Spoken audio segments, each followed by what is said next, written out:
나는 오늘 내 인생에서 가장 비싼 상견례 자리에 간다. 참 아이러니하다. 7천억짜리 재산을 가진 내가 한때 10,000원 때문에 사람을 잃었다니. 아버님, 식당 예약은 제가 해두었습니다. 젊은 남자의 목소리가 전화기 너머로 들렸다. 단정하고 예의 바른 말투였다. 내 딸 수진이의 예비 신랑. 이름은 강윤호라 했다. 그 이름을 들을 때마다 가슴이 철렁 내려앉는다. 왜냐면 그 성 때문이었다. 강. 내가 30년 전 10,000원 때문에 인연을 끊은 옛 친구의 성이었다. 속으로 생각했다. 설마 그럴 리가 없겠지. 세상에 강 씨가 얼마나 많은데. 그날 오후 식당에 도착하니 이미 세 사람이 앉아 있었다. 딸 수진, 그 옆에 젊은 남자, 그리고 그 남자의 아버지. 나는 그 아버지 얼굴을 보는 순간 손에 들고 있던 지팡이를 놓칠 뻔했다. 오랜만이네, 동수야. 그의 목소리 여전했다. 강현수. 내 옛 친구. 30년 전 나한테 돈을 빌려달라 했다가 단칼에 거절당한 그 남자.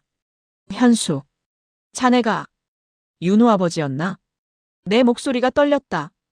그날의 기억이 파도처럼 밀려왔다. 그때 우리는 둘 다 가난했다. 하지만 나는 그보다 조금 더 빨리 성공의 길에 올라탔고 그는 사업이 무너져 빚더미에 앉았다. 동수야, 미안한데. 애 병원비가 급해. 딱 10,000원만 빌려줘. 내일 바로 갚을게. 그 말이 내 귀에 아직도 생생하다. 그때 내 지갑에는 50,000원이 있었다. 하지만 나는 차갑게 말했다. 현수야, 나도 힘들다. 미안하다. 그 후 그는 사라졌다. 들리는 소문에 따르면 아이가 결국 세상을 떠났다고 했다. 그 말을 듣고도 나는 어쩔 수 없지라고 생각했다. 속으로 생각했다. 세상은 냉정한 거야. 나라도 그때는 버티기 힘들었어. 그런데 지금 내 딸의 예비 신랑이 그 아이의 아버지라니. 세상은 참 기묘하다. 식사는 어색하게 흘러갔다. 수진과 윤호는 웃고 있었지만 우리 둘은 밥을 삼키지도 못했다. 회장님, 예전부터 아버지께서 존경한다고 하셨습니다. 윤호가 말했다. 나는 고개를 들 수 없었다. 존경이라니. 내가 그들의 인생을 바꿔버렸는데. 그때 내가 미안했어. 내가 먼저 말을 꺼냈다. 현수는 고개를 들지 않았다. 지나간 일이야. 그는 짧게 말했다. 그러나 그 말 속엔 오랜 세월 눌러둔 분노와 체념이 섞여 있었다. 식사가 끝날 무렵 윤호가 자리에서 일어나 내게 봉투 하나를 건넸다. 이건 작은 예물 대신 아버지가 꼭 전달해드리라 하셨어요. 봉투 안에는 10,000원짜리 한 장이 들어있었다. 그때 그 10,000원과 똑같은 해의 지폐였다. 손끝이 떨렸다. 이게 뭐냐고 물었더니 그때 빌리려 했던 돈을 이제야 돌려드리는 거라고 하시더라고요. 윤호의 말이 이어졌다. 나는 숨이 막혀 아무 말도 할 수 없었다. 현수가 조용히 말했다. 그 돈, 이제 아무 쓸모 없지. 그래도 내 마음은 그 돈만큼은 아니었어. 나는 그제야 눈을 들었다. 그의 눈가엔 미세한 주름이, 그러나 그 속엔 여전히 따뜻한 온기가 남아 있었다. 그 순간 내 안에서 오래된 무언가가 부서져 내렸다. 속으로 생각했다. 이제라도 사과해야 한다. 아니, 사과만으로는 부족하다. 현수야, 나한테 다시 기회를 줄 수 있겠나? 이번엔 정말 제대로 갚고 싶다. 내 목소리는 떨렸지만 그 떨림 속엔 진심이 담겨 있었다. 그는 잠시 나를 바라보다가 피식 웃었다. 갚긴 뭘 갚아. 애들이 서로 사랑한다는데 그걸로 됐지. 식당을 나서는 길, 바람이 차가웠다. 하지만 마음은 묘하게 따뜻했다. 30년 전 나는 돈으로 사람을 잃었지만 오늘 10,000원 한 장으로 용서를 얻었다. 속으로 생각했다. 세상에서 가장 비싼 돈은 마음을 돌리는 돈이구나. 다음 상견례 자리에는 돈도 명함도 후회도 필요 없을 것이다. 그저 진심 하나면 충분할 테니까. 다음 날 아침 식탁 위엔 값비싼 수저와 접시가 가지런히 놓여 있었다. 내가 만든 제국의 상징이자 외로움의 증거였다. 그 모든 걸 쓸 사람이 이제는 나 혼자뿐이었다. 회장님, 오늘도 회의 일정 있으십니다. 비서의 목소리가 귓가에 맴돌았지만 이상하게 마음이 허전했다. 속으로 생각했다. 회의, 계약, 보고서, 이젠 다 무슨 의미가 있지? 나는 커피를 한 모금 마셨다. 쓴맛이 입안에 퍼졌다. 그 순간 어제 봤던 10,000원짜리가 떠올랐다. 그 종이 한 장이 나를 이렇게 흔들 줄이야. 30년 전 나는 돈이 전부라고 믿었다. 가난이 사람을 망가뜨린다고, 돈만 있으면 다 해결된다고 생각했다. 그래서 나는 쉬지 않고 달렸다. 결국 내 손에 7천억이 남았다. 하지만 그 7천억으로도 어제의 10,000원 한 장이 가진 용서는 살 수 없었다. 나는 서류철을 덮고 전화를 걸었다. 수진아, 윤호 아버지 현수 씨는 지금 뭐 하시나? 아버지, 그분은요, 자그마한 식당 하세요. 직접 서빙도 하시고요. 식당 이름이 뭐라고 했지? 진심식당이요. 진심. 그 한 단어가 가슴을 후벼 팠다. 나는 차를 몰고 곧장 그곳으로 향했다. 식당은 허름했다. 벽엔 오래된 가족 사진이 걸려 있었고 낡은 간판은 비바람에 색이 바랬다. 그런데 이상하게도 그 공간엔 사람 냄새가 났다. 따뜻한 밥 냄새, 웃음소리, 손님들의 인사. 내가 30년 동안 잃어버린 것들이 그 안에 있었다. 현수가 내게 다가와 멋쩍게 웃었다. 이야, 회장님이 이런 데까지 오시네. 웬일이야? 그냥 밥 좀 먹고 싶어서. 우리는 마주 앉았다. 그가 가져온 찌개 냄비에서 김이 피어올랐다. 그 순간 나는 생각했다. 속으로. 이 냄비 하나에 내 7천억보다 더 큰 가치가 있구나. 현수야, 내가 그때 왜 그랬는지 나도 모르겠더라. 그때 10,000원을 아꼈던 내가 지금은 사람 하나 살리면 1,000,000원을 기부한다고 떠들고 다닌다. 그때는 다 그럴 수 있었지. 사람은 상황 따라 달라지는 거니까. 그래도 자네는 용서했잖아. 그는 젓가락을 내려놓고 나를 바라봤다. 동수야, 용서가 아니라 그냥 잊은 거야. 너무 오래돼서. 그 말이 이상하게 아팠다. 용서보다 잊음이 더 멀고 냉정한 말이었다. 식사 후 나는 봉투를 꺼냈다. 이건 그때 내가 빌려줬어야 할 돈의 이자야. 받아줬으면 좋겠네. 현수가 봉투를 밀어냈다. 그만해, 동수야. 이 돈 받으면 우리 다시 옛날로 돌아가잖아. 난 이제 그 시절로 안 돌아가. 그는 내 손등 위에 조용히 자기 손을 얹었다. 우리 애들이 결혼하잖아. 그게 다행이지 뭐.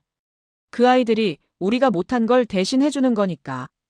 그 말에 나는 더 이상 말을 잇지 못했다. 식당을 나서는데 햇살이 유리문을 통해 부드럽게 스며들었다. 내 그림자가 길게 늘어졌다. 그 길고 외로운 그림자 위에 한 줄기 빛이 겹쳐졌다. 현수가 문 앞에서 손을 흔들고 있었다. 그때 나는 깨달았다. 돈으로는 사람의 시간을 돌릴 수 없지만 진심으로는 사람의 마음을 되돌릴 수 있다는 것을. 속으로 생각했다. 이제 남은 인생은 갚는 일이 아니라 나누는 일이어야겠다. 그날 밤 나는 결심했다. 회사를 상속하기 전 직원들을 위한 진심기금을 만들기로. 이익의 절반을 사람들에게 돌려주는 기금이었다. 누군가는 회장님, 너무 큰 결단입니다 라며 놀랐지만 나는 그저 웃었다. 이건 결단이 아니라 뒤늦은 사과야. 다음 주 나는 다시 식당을 찾았다. 현수가 먼저 말했다. 이번엔 밥값 제대로 내야 돼. 그래야지. 하지만 이번엔 현금 말고 진심으로 낼게. 그가 피식 웃었다. 그 웃음 속엔 30년 전 잃었던 우정이 다시 살아있었다. 그날 밤 일기장에 이렇게 적었다. 10,000원으로 잃은 인연을 진심으로 되찾았다. 그리고 나는 오늘 비로소 진짜 부자가 되었다. 속으로 생각했다. 내 인생의 가장 비싼 거래는 돈이 아니라 마음이었다. 결혼식 날 아침 거울 앞에 서서 넥타이를 맸다. 손끝이 자꾸 떨렸다. 수십 번의 기자회견과 주주총회에서도 떨지 않던 손이 오늘은 말을 듣지 않았다. 속으로 생각했다. 그래, 오늘은 인생의 회의가 아니라 마음의 발표회다. 리무진 대신 검은 세단을 탔다. 딸이 아버지, 너무 과하게 오시지 말아요. 했던 말이 생각났다. 그래서 일부러 검소하게 입었다. 명품이 아닌 평범한 회색 양복. 그게 어쩐지 더 마음이 편했다. 예식장 문을 열자 하얀 꽃향기가 쏟아져 들어왔다. 하객들이 웅성거렸고 그 가운데 딸 수진이 있었다. 순백의 드레스 속에서 웃는 얼굴이. 어느새 내가 알던 소녀가 아니라 한 사람의 여인이 되어 있었다. 윤호도 잘 어울렸다. 현수의 아들이란 걸 새삼 느꼈다. 단단한 눈빛, 담담한 말투, 그리고 묘하게 닮은 따뜻한 미소까지. 식이 시작되자 사회자가 내 이름을 불렀다. 신부 아버지, 축사를 부탁드립니다. 나는 천천히 단상으로 올라섰다. 불빛 아래서 마이크를 잡자 순간 눈앞이 뿌옇게 흐려졌다. 딸의 눈, 그리고 친구의 얼굴이 겹쳐 보였다. 오늘 이 자리에 오기까지 참 오래 걸렸습니다. 저는 한때 돈으로 세상을 다 가질 수 있다고 믿었죠. 그 믿음 때문에 가장 소중한 사람을 잃었습니다. 하객들이 조용해졌다. 나도 잠시 숨을 고르며 말을 이었다. 하지만 그 사람이 제게 다시 손을 내밀어 주었습니다. 10,000원 한 장으로 잃었던 인연을 그보다 더 큰 진심으로 돌려받았습니다. 내 눈이 현수를 향했다. 그는 고개를 살짝 숙였다. 그 짧은 동작이 말보다 더 큰 용서였다. 축사가 끝나고 하객들의 박수가 울렸다. 수진이 내 손을 꼭 잡았다. 아버지 고마워요. 오늘 정말 멋졌어요. 그래, 내가 더 멋지다. 이제 내 인생을 사랑으로 채워라. 돈보다 오래 가는 걸로. 나는 딸의 손을 놓으며 마음속으로 다짐했다. 이제 내 역할은 끝났구나. 이제부터는 그들의 시간이다. 식이 끝난 뒤 현수와 단둘이 식장 옆 정원으로 나왔다. 가을 햇살이 따뜻했다. 단풍이 바람에 흔들리며 노을빛으로 물들고 있었다. 현수야. 응. 나 은퇴하려고. 그는 놀라서 나를 봤다. 갑자기 왜? 이제 내 돈이 할 일은 끝났어. 이제부턴 남은 시간으로 사람을 키우고 싶어. 진심기금도 그렇고 직원들 복지 사업도 직접 맡아서 할 거야. 현수는 한참을 말없이 내 얼굴을 보다가 천천히 웃었다. 이야, 드디어 동수가 사람 냄새 나는 소리를 하네. 늦게라도 깨달았으니 다행이지. 그럼 됐지. 사람은 끝까지 배우면서 살아야 하니까. 그의 말에 나는 고개를 끄덕였다. 속으로 생각했다. 그래, 진짜 배움은 후회에서 시작되는 거야. 결혼식이 끝나고 밤이 되었다. 나는 홀로 서재에 앉아 오래된 앨범을 꺼냈다. 그 안엔 젊은 시절 현수와 함께 찍은 흑백 사진이 있었다. 허름한 작업복 차림, 웃으며 팔짱을 낀 두 청년. 그땐 아무것도 없었지만 서로가 있었다. 사진을 바라보다가 펜을 들었다. 그리고 일기장에 마지막 한 줄을 적었다. 오늘 나는 모든 것을 내려놓았다. 그리고 비로소 진심이라는 가장 큰 재산을 얻었다. 다음 날 아침 나는 회사로 가서 회장실 문패를 내렸다. 이제부터 이 자리는 새 세대를 위한 자리입니다. 직원들이 놀란 얼굴로 바라봤다.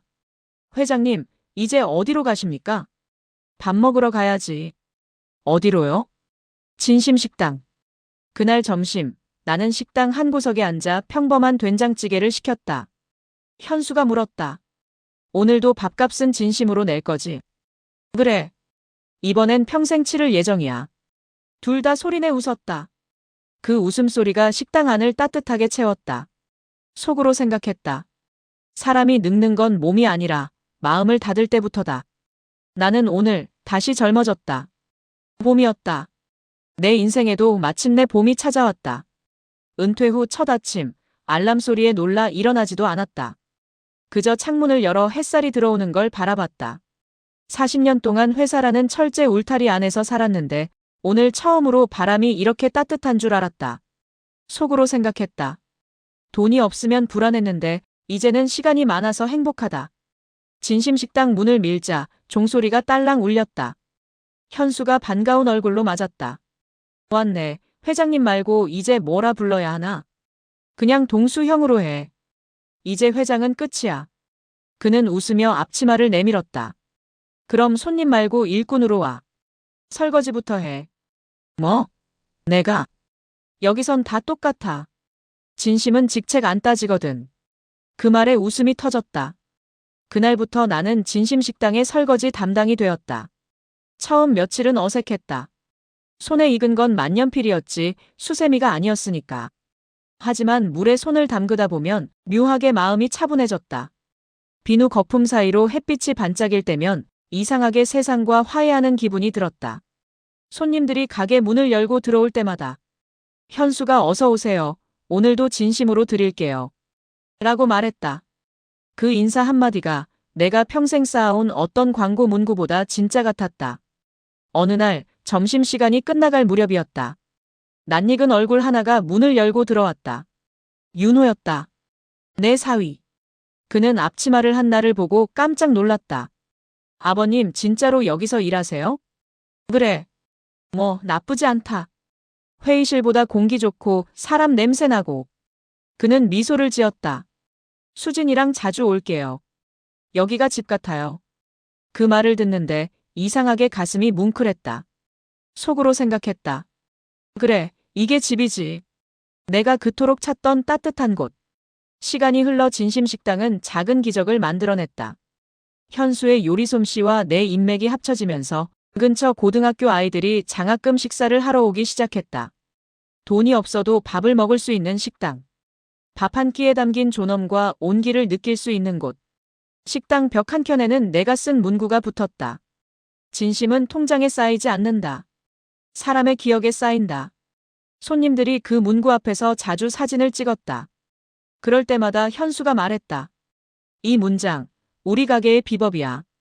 어느 날 오후 가게가 잠시 한산해졌을 때 나는 현수에게 물었다. 그때 그 10,000원 말이야 아직도 가지고 있나? 있지. 가게 첫날 계산대 및 서랍에 넣어뒀어. 이 집의 진심 통장이야. 그럼 그 돈 써야지. 어디다? 다음 세대를 위해. 아이들 밥값으로.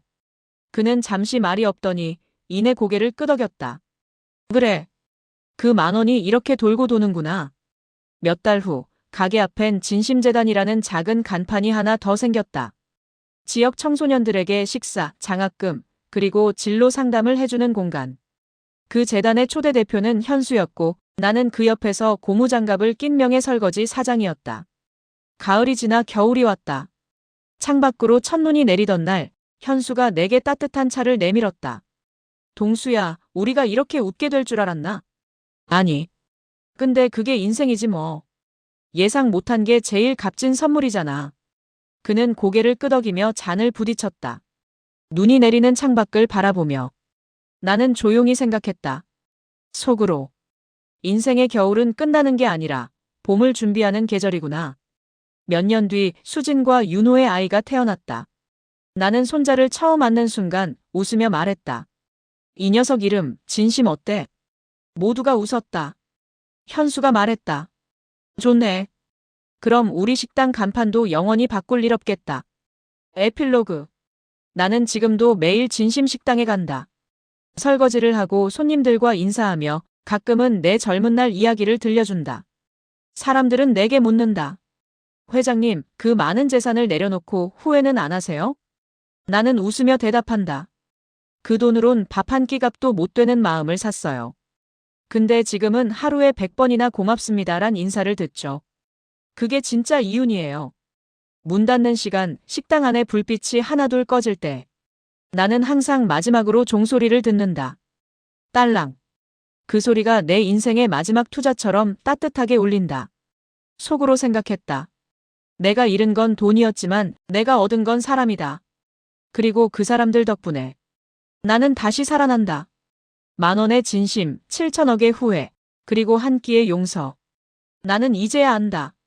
부자가 되는 것보다 진심으로 사는 게 더 큰 성공이라는 걸.